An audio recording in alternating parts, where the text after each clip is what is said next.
काकादेव थाना अंतर्गत एक सरकारी संपत्ति की बिक्री का मामला सामने आया है, जिसमें इस संपत्ति के बीच में पड़े ब्रोकर ने स्वयं को पीड़ित बताते हुए ये बताया कि काकादेव थाना अंतर्गत शास्त्री नगर स्थित एक कॉलोनी की बिक्री में उसने खरीदार और बिक्रीकर्ता को आपस में मिलवाया था, जिनमें डील होने के बाद उसके एवज उसे कमीशन भी प्राप्त हुआ। लेकिन इस संपत्ति के बिक्रीकर्ता और खरीदार को छोड़कर काकादेव पुलिस समेत शास्त्री नगर चौकी इंचार्ज भोलेंद्र चतुर्वेदी द्वारा पीड़ित ब्रोकर पर अनर्गल दबाव स्थापित करते हुए न सिर्फ एक रात के लिए थाने में बंद रखा गया, बल्कि अगले दिन मानसिक एवं शारीरिक रूप से प्रताड़ित करते हुए ब्रोकर से जबरन एक कागज का साइन भी करा लिए।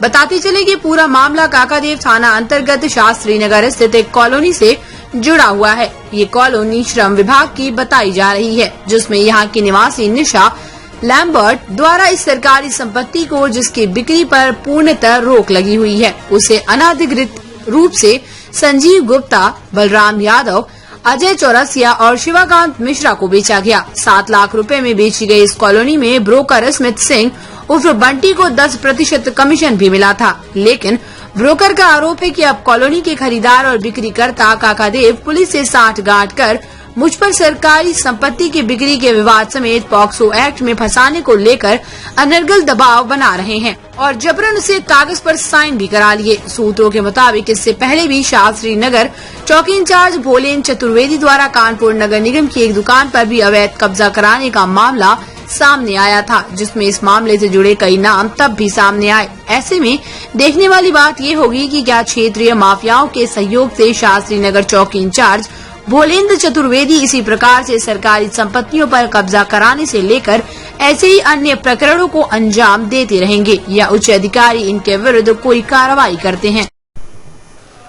क्या नाम है आपका? मेरा नाम स्मिथ सिंह बंटी है। क्या मामला हुआ आपके साथ? जी, मेरा मामला ये है कि 183/9 शास्त्री नगर की एक कॉलोनी थी, जो मेरे चाचा की लड़की की थी, निशा लैम्बर्ट की। निशा लैम्बर्ट जो थी बहुत ही पीड़ित महिला थी, जिसका भाई ललित दास उसको प्रताड़ित करता था। वो मेरे पास आई कि मुझको ये कॉलोनी किसी तरीके से बिकवा दो।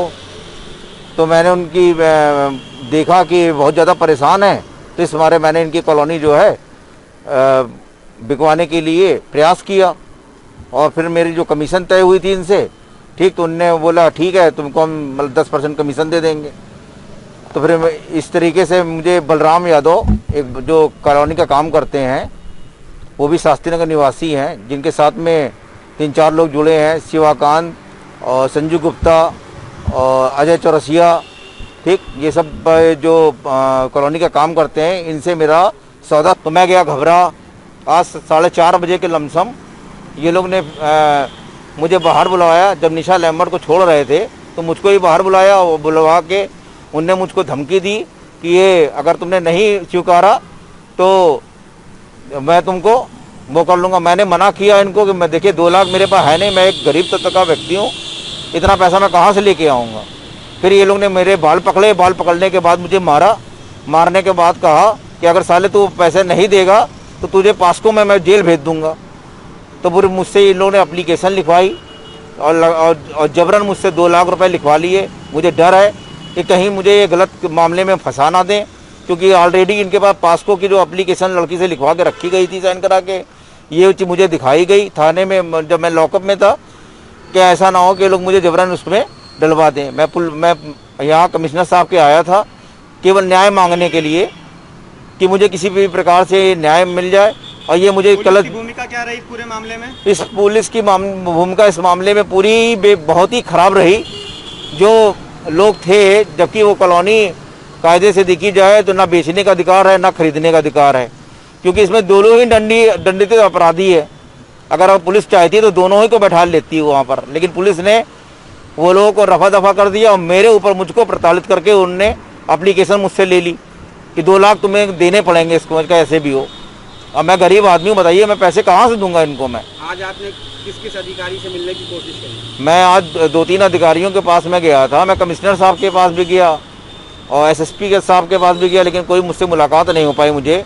कमिश्नर साहब मुझे मालूम चला कि 2 दिन के लिए बाहर गए हुए हैं, तो अब 2 दिन तक तो मुझे ऐसे घूमना ही पड़ेगा सड़कों पे। तो अब आप क्या चाहते हैं? मैं तो न्याय चाहता हूँ कि मुझे न्याय मिल जाए, नहीं तो भोलेन चतुर्वेदी कह रहा है कि तुमको फर्जी मामले में पास्को में मैं तुम्हें जेल भेज दूंगा।